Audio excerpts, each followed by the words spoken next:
What's going on, guys? It's RPG Zeke here coming at you with another video. This time we're going to be going over my Surveyor list, which uses a lot of the prior box set cards as well as some of the new support that the Surveyor archetype finally received, which is why we're finally going over this deck list.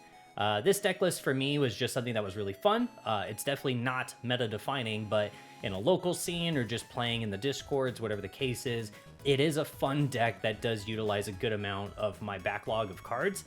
So I kind of wanted to share it and give it its own little video because I've been playing with this for quite a bit now, and it's just a lot of fun. So I was like, you know what? We need to give it a sleeve this episode, and that's exactly what we're doing. So let's kind of go over some of the basics like we typically do in a sleeve this episode. As far as the ratios go, this is one of the first decks that actually has majority of spirits. So we're sitting at 30 spirits, 4 nexuses, 16 magic cards. And as we actually are going to review the sideboard in this video, we're going to be going over some of the things you can switch out. The sideboard here is not representative of the ratios whatsoever. I'm just going to talk flavor, play style, things you can kind of switch up if you really want to. Because I do think this is one of the more versatile decks that you can build that is multicolored. So you have a lot of options. I think that's really, really cool. So let's kind of go over the beginning parts. The main block of this deck is, as you can guess, the Surveyor cards. So for this, I've used the blue, white, red, and green Surveyor Spirit, as well as the new one that came in the newest box set, BSS06, and we'll kind of review these independently right now. For Delani, whole purpose of Delani is to come down, and then if you can get it to level 2, when one of your other Surveyor Spirit attacks, select one of your spirits that costs 3, treat it as its highest level during this turn. That's really good because, I don't know if you noticed, these Surveyor cards are all 3 costs. So for these lower end guys anyways, the 5 cost one's a little different. We'll talk about her later, but these early guys, including Delani, are all 3 costs. So if it notices a Surveyor Spirit attacks, you can boost it up. That's a really good way to manage your cores since you don't really need a lot of cores on these guys for them to be efficient. Next up, we've got just some protection, as you know, white's essentially known for. We got Surveyor Fang during your opponent's turn. Your Surveyor Spirits cannot be destroyed by destruction effects on your opponent's spirits. So if they're swinging at you with Curse, for example, you're able to block and not die because the effect of Curse, which is usually on the body, the spirit itself, Fang will help your Surveyors just kind of shake it off and not really worry about it, which is awesome. Ryusei's in here for helping to draw or give you a BP boost. You know, typically you'll notice these Surveyor cards are kind of bringing elements to the deck that is representative of their color. Blue's giving you some boost, essentially a way of cheating out core management. White's giving you some protection. Ryusei does have a level 3. He goes to all the way up to 5,000, but he gives himself a 2,000 BP bonus during the battle if you are a level 2 or level 3, and that is also just like Delaney, how it sees whenever a Surveyor Spirit attacks. Ryusei does the same thing, so he will recognize himself on an attack. He will also give the boost to other Surveyors when they swing if he's at the appropriate level. Then he's also just a good draw engine. I wouldn't say aggressive draw, but he does help you make sure your hand size doesn't completely empty out. Essentially, you get the boost. Then if you have 2 or fewer cards in your hand, you get to draw a card, so that's really nice. And then Surveyor Setsuna is just all about helping your ramp in the early stages.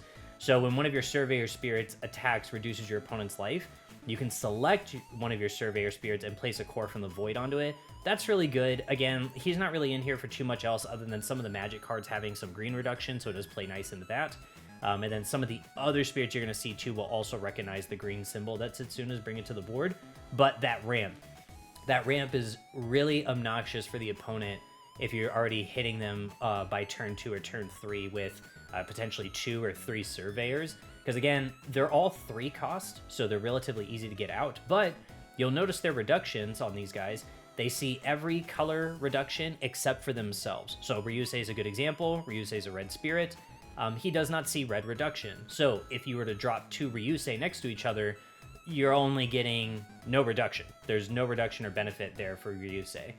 But if you drop Delani, he'd be able to see the 1 red reduction that's represented here.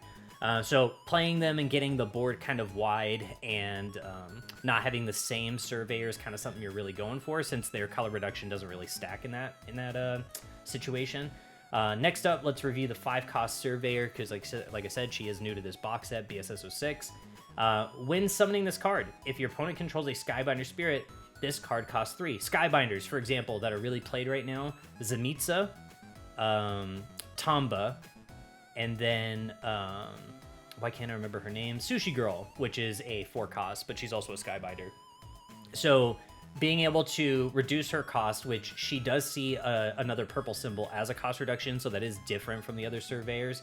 She sees all 6 colors, which is awesome. But the fact she also has that little caveat, if they're going to drop a Skybinder on you, you can just reduce my cost to 3 and then, get whatever reductions you can net at that point is amazing. Her level 2, though, is where it really gets insane. All of your Surveyor spirits with 2 or more cores gain Astral. It is not hard, like I was saying before, to put 2 cores on these guys. 1 core is good enough. It gets you a body with reduction. 2 cores, relatively simple. If you're hitting with Setsuna, if you're doing something else, which one of these Nexuses we're going to talk about, because again, there's only 1 Nexus and we got 4 copies of it. There's a Nexus in here that's also helping your ramp.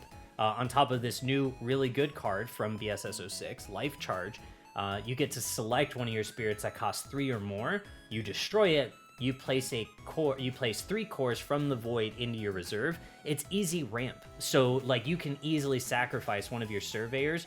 You're obviously going to draw another surveyor, so the loss of a body for 3 cores.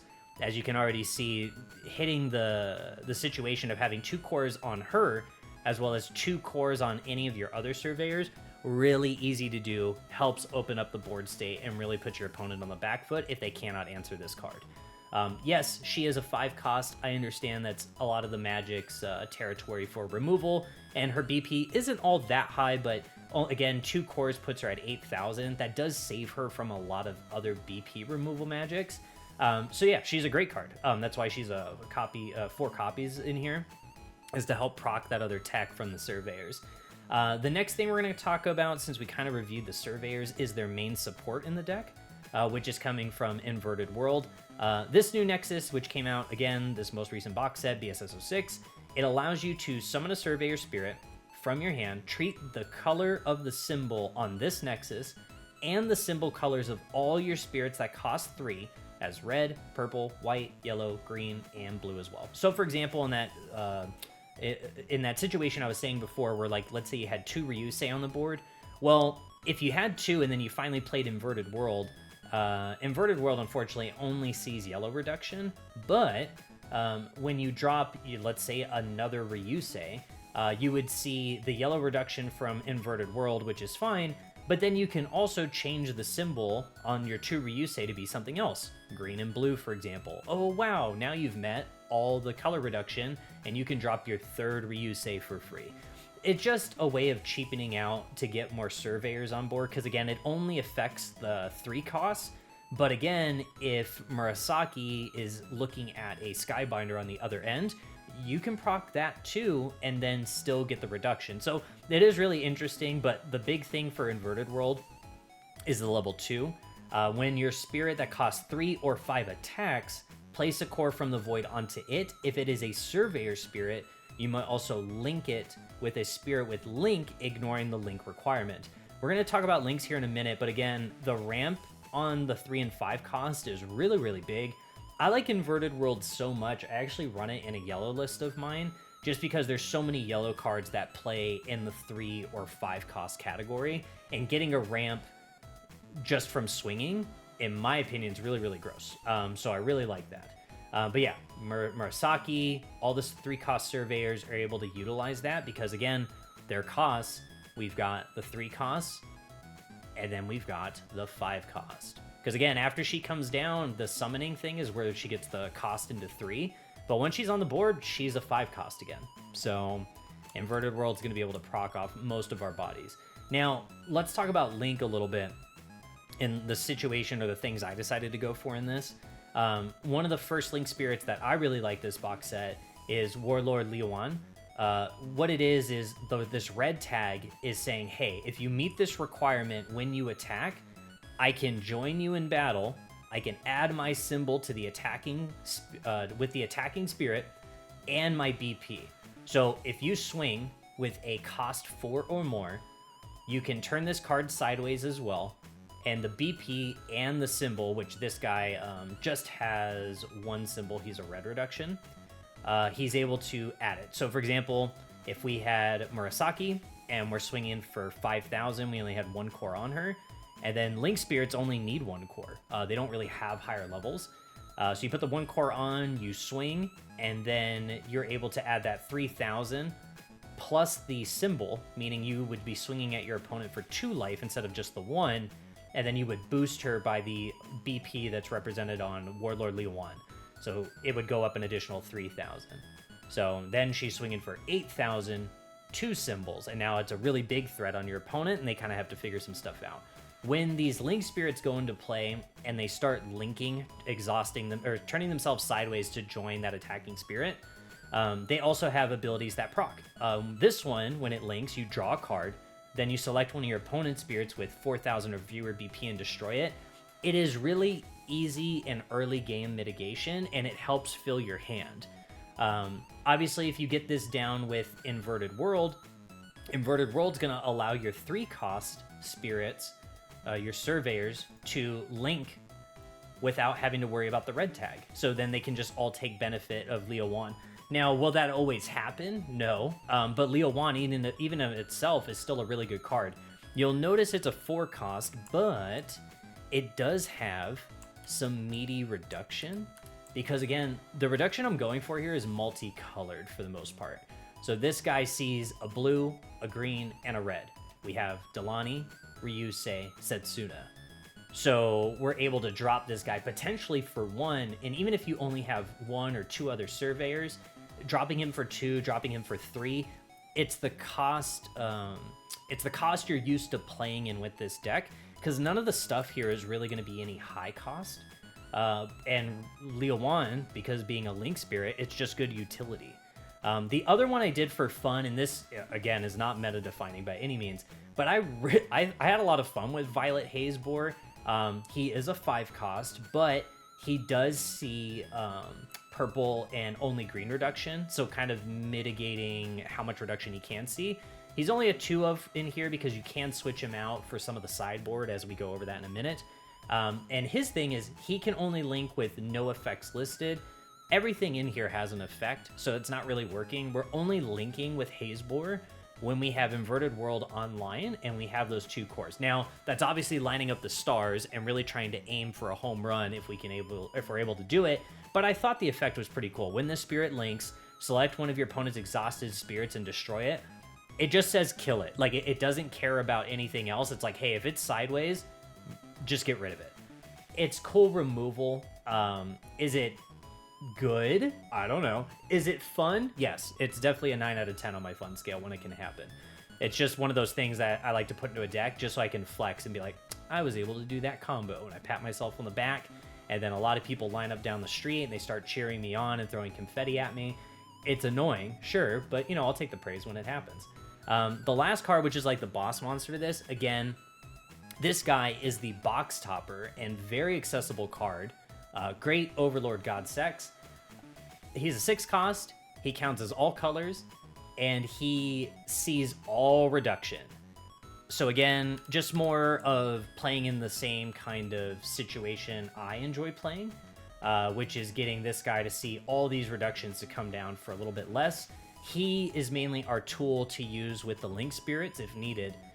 You may summon a spirit card with Link from your hand without paying its cost. If you summon a spirit with this effect, you draw a card. So even if you drop him for 4, let's say, and you do have a Link Spirit, helps you get another body on the board, and also helps you draw a card just to get that body out of your hand, which is really nice. And then his other things are just like more things on top of what you're already doing successfully. During your attack step, when one of your spirits is linked, place a core from the void onto the spirit, so granting us a little bit of ramp at the level 2, level 3. And then when this spirit destroys one of your opponent's spirits in battle, place a core from your opponent's life into their reserve. So essentially, if they try to block you, which you're going to be trying your utmost to be linking whenever you can with this guy, they're obviously going to try and mitigate that threat the best they can. Even if they block you and you're linked and you're trying to hit them for 2 life, if they for some reason don't want to take the hit or whatever the case is, they're still going to lose a life. They're just going to burn one because they decided to get into God Sex way. This guy is very, very cool. Unfortunately, he does not work with Inverted World because he is a 6 cost, so he will not receive any ramp. But again, he's our multi-utility facet to be using with the Link Spirits, and he's just a really fun card, very accessible. I have a lot of fun when I drop this guy on the board. But that kind of covers it for all of the spirits right here. And we've already talked about our Nexus Inverted World.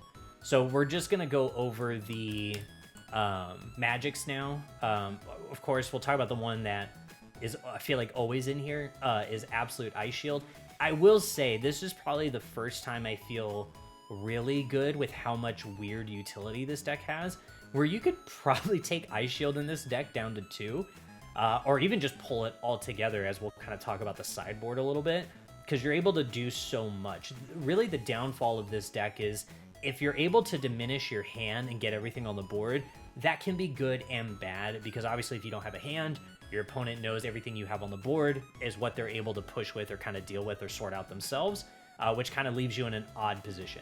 Having an Ice Shield, whether it's in hand or in the burst, is usually a good play. So right now I do have it at a 4 of, but you can change ratios in this deck very freely and very openly, and that's probably the coolest part about it.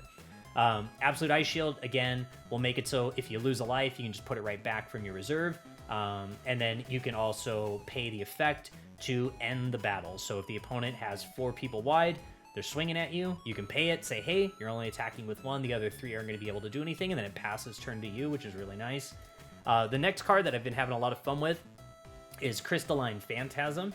The burst effect is when an opponent destroys your spirit, select one of your opponent's nexuses and return it to their hand. You may then pay this card's cost to activate its flash effect. The flash effect in this is really gross. So if you don't want to pop your Ice Shield, or you have this card in hand and you're like, it's a big thing, I don't want it to hit me, you can select one of your opponent's spirits during this turn. Your life cannot be reduced by that spirit's attack. This card has become way more valuable as we got into the linking spirit situation, as I just talked about. This thing is able to be played for free. It is a 2 cost, sees 2 white reduction. You do have white in this board state. You have Surveyor Fang, and believe it or not, God Sex is a white reduction, so that is pretty cool. So if you're able to get into a situation where you have a Fang, this might only cost you 1, and then you're able to save yourself from losing that life, which is really, really good in my opinion. I cannot get over how good Crystalline Phantasm is versus Absolute Ice Shield. The only time this card ever becomes a hindrance or feels really heavy in the hand is if you're in a situation where the opponent does have a spirit with white armor, meaning you cannot select it even if they go to swing or attack you, so that is unfortunate. But outside of that, one little, caveat where not a lot of people are playing armor anything right now, that's super sick. So I definitely recommend at least 2 copies of Crystalline Phantasm in here. It's been working out great. We already talked about Life Charge, helps you pop one of your own spirits to get more cores on the following turn or even on that same turn. Again, keep in mind with this card, you can do it on the attack. If your opponent decides to block you, you can flash, kill your own spirit. You got your opponent to block, you get more cores, you're able to respond on the next turn potentially. And then again, it's a 4 cost, sees green reduction. You have some green reduction in here with Setsuna, so not a bad situation. Star Blessed draw, kind of like what I was talking about. This deck might have a problem where you run out of your hand because you're just playing everything so fast and you're just not able to keep cards in your hand or at least have a good draw. So I did 4 copies of Star Blast Draw. Obviously, if you can get the burst to proc, that's what you're going for. It'll net you 2 cards right then and there to draw. And then if you pay it, which again, seeing red reduction in here is not difficult. You've got 4 copies of Ryusei, 4 copies of Leo-Wan. So being able to smack Star Blast Draw for 2 cores with the full reduction, that's fine. And then you get 2 more cards out of it. That's great. A fun one I've been having with, again, this is more like if you want to do it, you can. It's Thorn Prison, 4 cost, 2 reduction on green. Your opponent selects 2 of their refresh spirits and exhausts them. Just helps you end the turn. Or if you really want to flex, you can set up for Violet Hazebore, and then he's gonna pop something that's exhausted when he links. So being able to say Thorn Prison, then swing, link, and maybe pop one of their big baddies, not a bad play, but that's a very expensive turn, but you could do it. And then my last, this is more so tech that I enjoy, is Reanimate. If you can get the burst to proc, you discard the top 3 of your deck and return 1 purple spirit card from them to your hand. So, for example, the cards we would be aiming for is like Surveyor, for example. But, again, it talks about you may then take a purple card to your hand. Godsex is viewed as all colors. He might only give white reduction, but he's viewed as an all color. You can pull Godsex to hand. The other cool part is you can pull Violet Hazebore to hand. So you're trying to look for your big ending game pieces. If you get Surveyor, that's great. If you get Hazebore, that's fine too. But if you have a Godsex in hand already and you pull Hazebore, well, you can play Godsex, play the Hazebore for free, and then draw a card because that's your win summon off Godsex. That's really fun and that's pretty cool. And then if you pay the cost for the main effect, which you could do at the burst time, obviously, or just play it in main during your next turn, you can select a spirit card from your trash that costs 5 or fewer, summon it without paying its cost. I have done this a couple times where I hit reanimate, do it, and then I summon Murasaki. That is such a cool turn where you're able to throw her into trash and then pay it and then bring her on the board, and your opponent goes, well, I have to deal with that next turn and I just ran out of cores, and you might be able to drop a whole bunch of Surveyors and end game right then and there if they weren't ready for it. Just depends on board state. Obviously, I'm kind of tooting my own horn with some of the setups I've done, but it's very possible because Murasaki does play into that 5-cost category, which is what Reanimate will help you kind of dig for and grab if you really want to. So that is my deck that's currently sleeved up. Again, you can change some of the magics out if you're not really digging it or it's not your usual play style. You can change out the Nexus. I wouldn't really recommend it. And then you can obviously switch out these Link Spirits to whatever your play cost is. But in my testing and my fun times at my locals, I did think that this group of Surveyors was very, very strong and constantly was able to help each other on the turn. It was always helping you get something in the turn, which is really good. So I definitely had a lot of fun with that. And then Godsex, like I said, super easy top end dude that sees a lot of reduction from this board state because it is a multicolored deck. But let's go into the sideboard because I think that's what makes this deck really, really fun and just, I don't know, I can't get over how much fun I've had with this deck just because of the multi-utility or the ability of switching cards out. So one of the first ones, honorable mentions I'm going to bring up is Violet Lotus Mio. He's mainly in here to control the game state if it gets out of hand against blue and yellow. So the thing is, when this guy is summoned, so he does have a win summon, unlike some of the other Link Spirits. Select one of your opponent's spirits that cost 3 or fewer and destroy it. When you go up against the token spirits, at any time, they're always going to cost 0. Currently in the game state, there's no token spirit that costs more than 0. So you bring him out usually to pop something that is just getting in the way. The Susprite token spirits are disgusting, they're menacing, and they're really annoying to deal with. He'll help you deal with it a little bit better as opposed to just relying on a magic card, because he is a body, he will help you do that. And then if he links, he'll help you also discard the top 3 cards of your opponent's deck. So it's a little bit of mill in there. I can't really say he's a main deck, but definitely a sideboard in my opinion. He's a 4-cost, sees blue reduction, purple reduction, so he does see a little bit of reduction from the board. The next Link Spirit you can also sub in and out is one that's terrorizing the community currently, which is Spear Beast Ballista. When summoned, select 2 of your opponent's spirits with 4,000 or fewer BP and kill them. Or select one of your opponent's spirits with 4,000 or fewer BP and one of their nexuses, destroy them.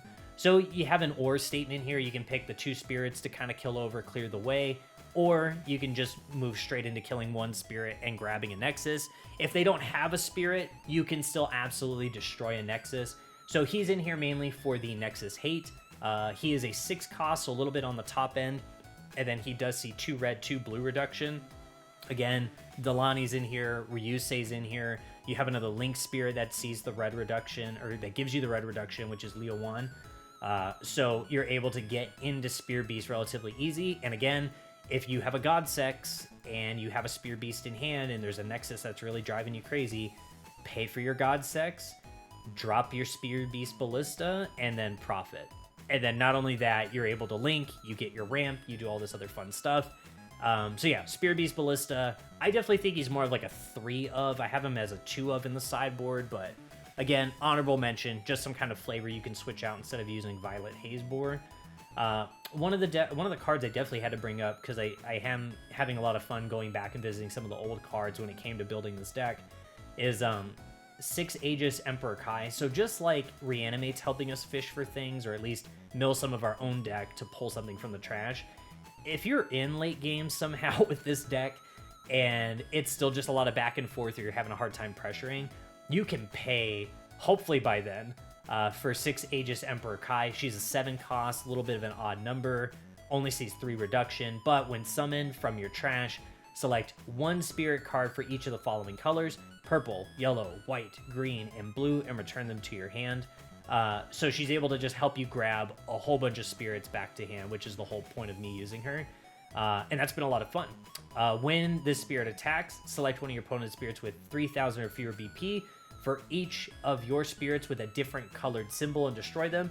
If it does turn into a situation where they're now just all of a sudden trying to go aggro on you and you find yourself where am I going to put these 5 cores and I've got a whole bunch of surveyors on board, sure, go ahead and swing with her and then just kill all the low-end stuff that is sitting at 3,000 or fewer BP. You're mainly using this card to just grab a bunch of spirits back to hand, because again, biggest problem with this deck is being able to play stuff really fast and then not having anything if you get board wiped, or if your opponent does have an answer and you're just kind of left there like, well, got all these cores, but I got no cards in hand. 6 Aegis Emperor Kai will help you refill your hand. So I definitely enjoyed the card. I do think a 2 of is probably good here. Maybe even a 1 of if you're feeling really confident, just to kind of like surprise your opponent. But, you know, it's there for the fetching from trash and nothing else. Next up is Strong Draw. Again, draw, definitely an issue. If you are feeling like you're just like, I'm not getting enough cards in hand, I have a Strong Draw at a 2 of. You could play with your ratios. You could go 3 Star Bless Draw, 3 Strong Draw, take something else out. Maybe move out some of the Link Spirits, or shim down Murasaki a little bit to 2 and put in more draw potential. Definitely something to consider, but I did want to make a good mention of Strong Draw, because it will help you search your deck for those pieces if you just can't establish draw, or if you're just not really seeing any Star Blast draw when things really matter. Last up, just because it's a very good utility of removal, is Floodstream. 5 cost, 2 reduction, comes from the starter deck of blue, so it's not too hard to get a hold of. But yeah, you're able to just start cleaving spirits left and right, up to a total of 5 cost or fewer, and destroy them. So like I was saying before, if they're bum rushing you with a whole bunch of tokens, which cost 0, you're able to claim all those tokens plus up to a 5 cost, or anything essentially spirit-wise totaling to 5 cost, then killing it. So it does allow you to reestablish the board state in your favor if it does come down to that. But yeah, so this is my Survey This deck list. Again, whole bunch of fun. Cards are super easy to get a hold of. Nothing here is really high rarity or too outside of the norm, outside of, you know, Absolute Ice Shield. But like I said, again, if you think you enjoy some kind of different tech besides Absolute Ice Shield, maybe you want to play Swift Spirits, because again, we do have Swift Spirits now. Maybe you want to chump block, throw a body in there to get in the way of the opponent. It's not a bad idea now, since you do have a lot of spirits in this deck. Having a couple more that do something for you that kind of catches the opponent off guard instead of an Absolute Ice Shield might be to your better interest. I don't know. So definitely let me know what you guys think about this one. I've been holding on to this one now for a couple of weeks and made some of my flavor changes. If you guys want to do something else, or if you want to talk about different ratios, please comment down below. I always appreciate it. And I will catch you guys in the next one. Peace.